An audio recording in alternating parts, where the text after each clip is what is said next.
করতে পারেন, রিজিকের দরজা খুলতে নিজের চোখে দেখবেন। সুবহানাল্লাহ বলেন। রিজিকের দরজা খুলতে নিজের চোখে দেখবেন। আপনার অর্থের মধ্যে এতটাই বরকত হবে যে আপনি অর্থ নিয়ে কুলাতে পারবেন না, দুনিয়া আপনার কাছে অপমানিত হয়ে ফিরে আসবে।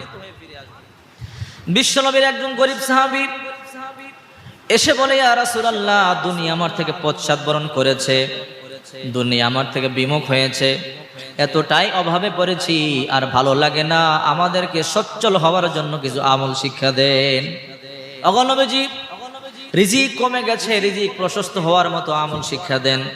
অর্থ কমে গেছে, অর্থের মধ্যে বরকত হওয়ার জন্য আমল শিক্ষা দেন।